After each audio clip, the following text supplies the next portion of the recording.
Hello guys and good morning.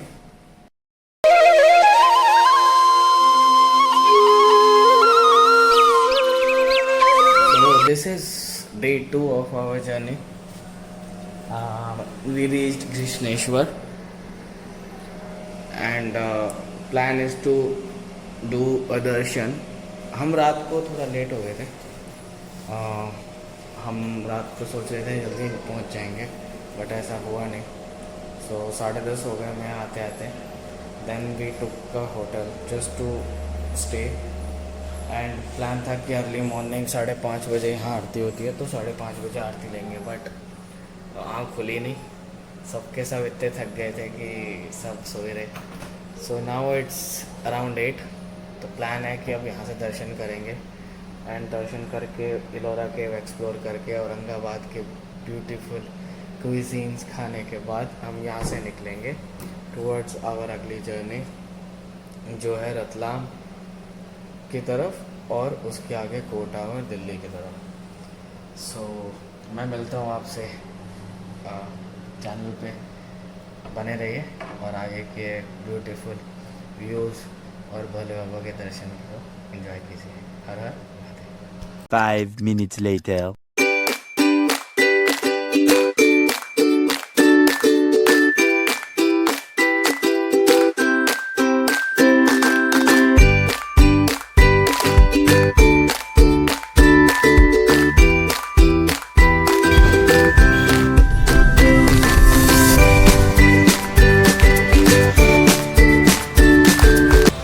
चलोगे 10 रुपए पर है। बढ़िया लॉकर में।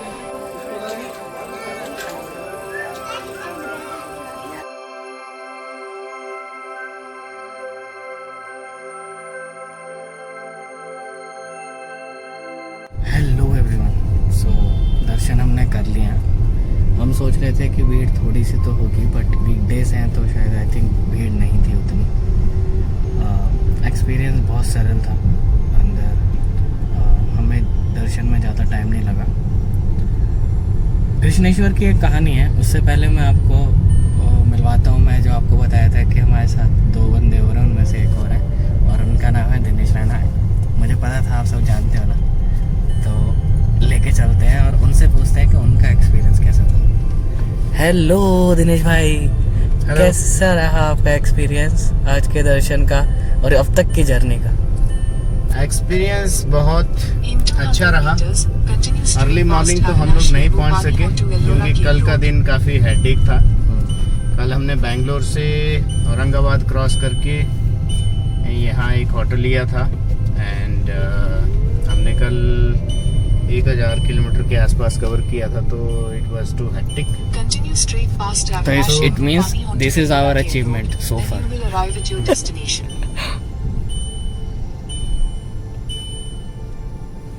2 मिनट पोज करते हैं. हाँ बताइए आगे. तो एक्सपीरियंस अच्छा रहा. गए हम लोग अंदर जाके मंदिर में कृष्णेश्वर महादेव के दर्शन बहुत अच्छे हुए. पूजा अच्छे से हुई और हमने अंदर कम से कम 10 मिनट पूजा की होगी. फिर हम बैठे अंदर. It's good actually. आजकल ऑफ सीज़न है, वीकडेज है तो उतनी भीड़ नहीं है. बस थैंक यू. सो दर्शन हमारे हो गए हैं. अब हम आए हैं इलोरा केव्स के लिए. मैं आपको बता रहा था कि कृष्णेश्वर की एक कहानी है. सो कहानी क्या है कि यहाँ पे नाम थोड़े बहुत इधर हो सकते हैं. तो यहाँ पे सुधर्म करके एक पुराणों में लिखा गया है कि सुधर्म करके एक ब्राह्मण थे और वो पूजा करते थे शिव जी की और उनकी पत्नी थी सुद्रेहा. सो उन दोनों का विवाह हुआ. दोनों में आपस में बहुत प्रेम था और ऐसे जीवन यापन करने लगे. कई ऋषियों से उन्होंने पूछा तो पता चला कि उनके शायद बच्चा नहीं हो पाएगा. तो सुद्रेहा के कहने पे सुद्रेहा ने जिद की कि आप मेरी छोटी बहन से आप विवाह कर लीजिए. क्या तो कृष्णेश्वर ज्योतिर्लिंग जो है मैंने आपको बताया था कि वहाँ पे सुधर्मा और सुद्रेहा जो थे एक कपल थे और बहुत अपना अच्छा गुजर बसर कर रहे थे और कुछ कारणों की वजह से उनके कोई बच्चा नहीं हो पा रहा था। तो सुधरिया ने उनके हस्बैंड से कहा कि आपको मेरी बहन से विवाह कर लेना चाहिए, और उन्होंने जिद करी तो उसके आगे उनकी नहीं चली और उन्होंने विवाह कर लिया। और उनकी जो वाइफ आई उनका नाम था घुष्मा जी शिव जी के बहुत बड़े डिवोटी थे। हर दिन वो पूजा करते थे और ज्योतिर्लिंग्स को बनाते, और साथ में एक तालाब था उनको वहाँ पे विस्तृत करते थे। ऐसे ही गुजर बसर चलता रहा जीवन अच्छे से, और आगे उनको एक सुंदर से बालक का जन्म हुआ और वो बालक बड़ा हो रहा था। एक दिन सुधरिया जी के मन में जेलेसी, जिसे ईर्ष्या कहते हैं, वो आ गया और उन्होंने उनके बच्चे को मार दिया और मार के उसी तालाब में फेंक दिया जिस तालाब में वो रोज पूजा करने के बाद ज्योतिर्लिंग का विसर्जन करते थे। तो और अगले दिन इसी दिनचर्या को पूरा करते हुए उन्होंने इस चीज़ को ध्यान नहीं दिया और पूजा किया। पूजा करने के बाद जब ज्योतिर्लिंग को विसर्जन करने के लिए उस तालाब में गए तो उस तालाब में से ही वो लड़का जीवित हो गया और वो बाहर आ गया। साथ में शिव जी ने भी भोले बाबा जी ने भी भोले बाबा जी ने भी वहाँ पे रूप प्रकट किया और उनसे बोला कि आप वरदान मांगिए, आप क्या चाहते हैं। और बहुत क्रोधित थे तो सुधरिया को दंड भी देने लगे, बट घुष्मा जी ने उन्हें मना कर दिया। और घुष्मा जी ने मना करने के बाद शिव जी को वहाँ पे शिव जी से बोला कि आपने जैसे मेरा कष्ट हरा है, आप सबके लिए आप यहीं पे रह जाइए। तो शिव जी ने वहाँ पे उनको वरदान स्वरूप कहा कि मेरा एक ज्योतिर्लिंग है जो इस स्थान पे रहेगा और सब लोगों के दुखों के कष्टों को दूर करेगा। और इसीलिए उसको, अगर उनका जो महादेव का नाम है उसे घुष्मेश्वर महादेव भी कहते हैं। और ये कहानी थी कृष्णेश्वर की। उसके बाद कहानी ये हुई कि हम वहाँ से निकले और इलोरा केव्स हमने किया। इलोरा केव्स आप देख सकते हैं, मैं आपको दिखाऊंगा।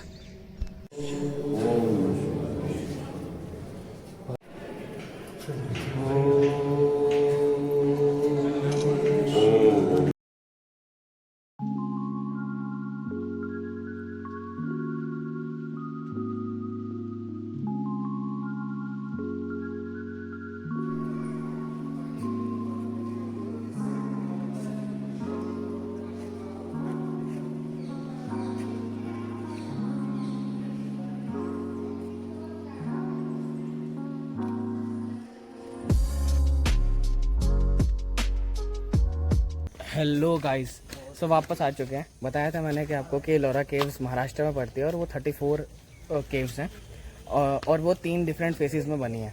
और ये सब जो पहले हमारे रहे हैं पूर्वज, उन्होंने ही बनाई थी और सबका एक अलग अलग पर्पस है, जिसमें कुछ का नाम कैलाश है, कुछ 5th to 8th सेंचुरीज में बनी, कुछ 7th to 10th सेंचुरीज में बनी और कुछ 9th to 12th सेंचुरीज में। तो हुआ क्या कि उस टाइम पे और सब अलग अलग पर्पस के लिए बनी गई और सबको अलग अलग नाम दिया गया।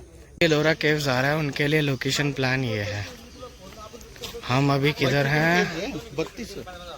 हम हैं यू आर हेयर, हम हैं यहाँ पे। ओके, सो ये सारी केव्स हैं। केव का जो नंबर है ये है, ये रहा 16, 15, 14, ये सारी केव्स हैं। सो अगर हम यहाँ पे हैं तो हमें इसको क्रॉस करके 16 पे जाना है और 10 नंबर जो है वो यहाँ है। इसमें है कि अलोर अजंता में होता है। So it's gonna be fun. Are you guys excited for fun? बस थके ना क्योंकि हमारे जो यू आर हेयर के सामने जो है पिकअप ड्रॉप पॉइंट है, स्टाफ क्वार्टर्स हैं और व्हीकल नंबर, ये केव नंबर 17 से 24 है। सो इट मीन्स यहाँ है 17 से 24। जैसा अभी मैंने पीछे आपको दिखाया था कि कौन कौन सी केव्स किस किस नाम से फेमस है, तो उन्हीं में से एक जो है ये है 16 नंबर केव। जहाँ हम अभी आ चुके हैं। और ये एंट्रेंस के ठीक पहले है, जैसे ये एंट्रेंस था और एंट्रेंस के ठीक सामने ये केव है। अगर और ये केव्स ऐसी नहीं है, केव्स ये है कि बहुत पुरानी है, अभी भी आर्कियोलॉजिकल साइट की जो टीम है ये इसको संजो के रखती है। चलो मैं आपको आगे लेके जाता हूँ और फिर दिखाता हूँ कि वो कैसा दिखता है।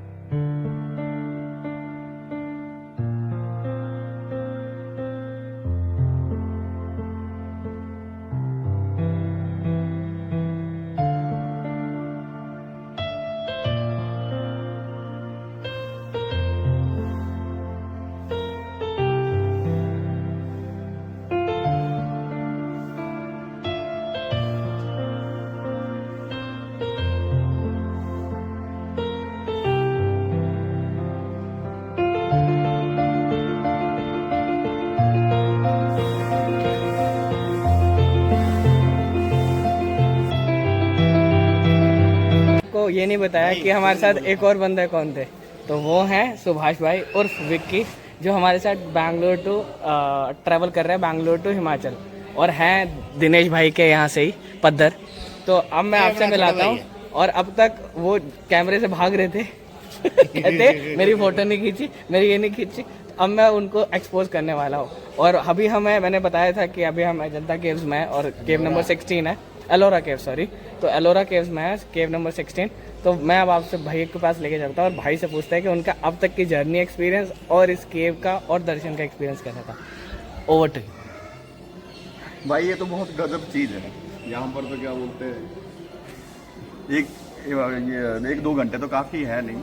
पुराने ज़माने में पता नहीं लोगों ने कैसे क्या बोलते हैं इतना वो करके, मतलब यहाँ आके तो दिमाग खराब होने वाला काम है।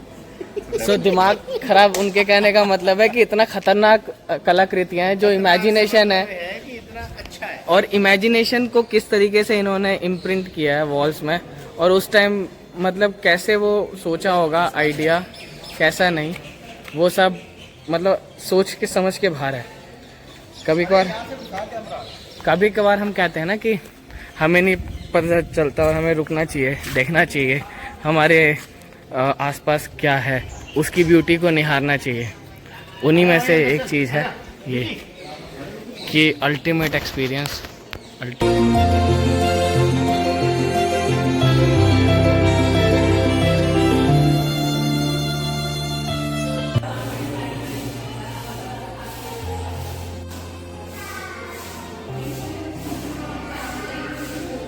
विष्णु जी मुद्राएं करते हुए। टेम्पल जो है वो 16 पिलरों में बना है, जिसे कहा भी जाता है 16 आने सच, जिसके 4 इधर हैं, 4 इधर हैं, 4 उधर हैं और 4 बाहर हैं।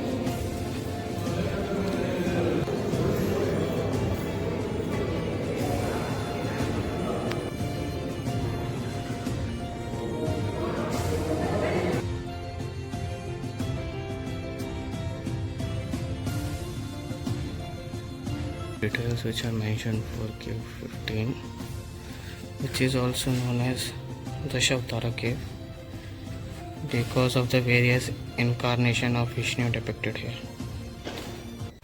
हमारी हिस्ट्री में इतना कुछ है जो हमें पता ही नहीं है, और जब भी हम किसी चीज़ को टच करते हैं, फील करते हैं, तो ऐसा हम महसूस नहीं कर पाते कि हम कितने साल पुरानी चीज़, कितनी एंशिएंट चीज़ें जिसके ऊपर फॉरेनर्स आकर रिसर्च करते हैं, उसको हम टच कर रहे हैं, उससे हम रूबरू हो रहे हैं। अच्छा लगता है ना ऐसी जगहों पे आना।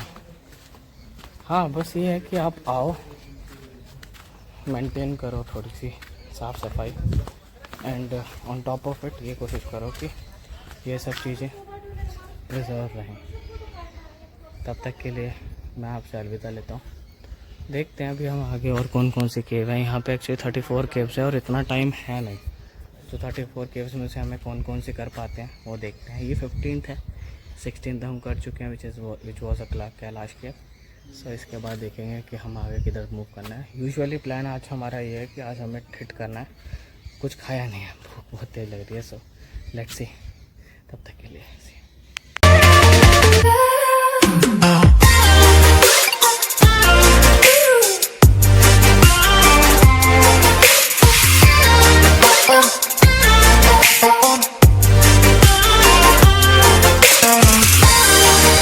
A few moments later.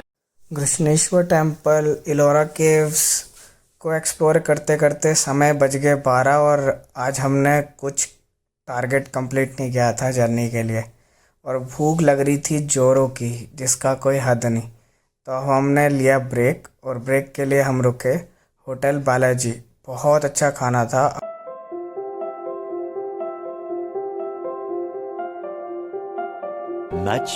Much later. हमने सोचा था कि हम रतलाम क्रॉस कर जाएंगे उसके बाद ब्रेक लेंगे, लेकिन हमारा डे ख़त्म ही नहीं हो रहा था। पैच इतने ख़राब थे कि हमारी हिम्मत ने जवाब दे दिया और सेकंड डे हमने ज़्यादा कवर नहीं किया। कवर करते ही हमें मिला एक होटल जहाँ पे मिले हमें घर की मक्की की रोटी, सरसों का साग। तो हमने सोचा वहीं खाते हैं, रेस्ट करते हैं और अर्ली मॉर्निंग सनराइज से पहले हिट स्टार्ट करेंगे। The next day.